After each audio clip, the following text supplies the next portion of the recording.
Samantala, Metropolitan Manila Development Authority Chair Francis Tolentino kinumpirma sa publiko na tatakbo siya sa pagkasenador sa 2016 national elections. Ang balitang yan ihahatid ni Julius Disampurun.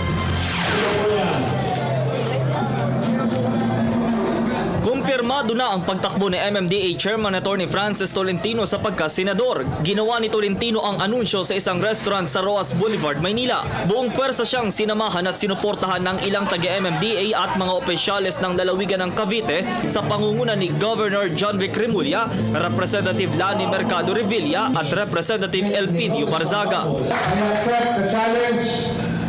With that, I accept your endorsement and hereby declare my candidate senator. I will carry the flag of Cavite, knowing fully well that our leaders will work hard, not just for the province, but for our country.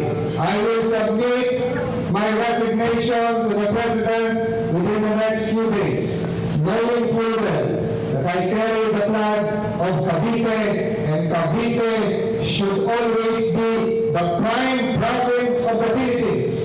Cavite should be now the heart and soul of the Philippines. He was an outstanding mayor. He was a very good MMDA chairman. Despite ang daming problema ng Metro Manila, pero ginawa niya lahat ng kanyang makaya. Tingin ko malawak ang kanyang pananaw.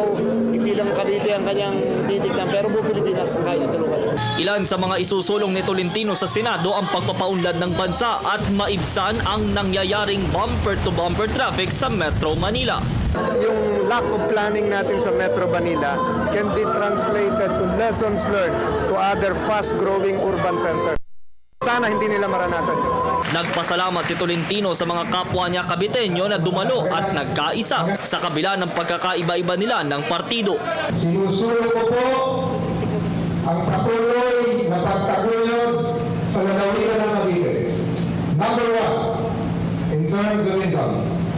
Number one, in terms of Human Development Index. Number one, first ISO certification nationwide. Para sa Telebisyon ng Bayan, ako si Julius Disampurun.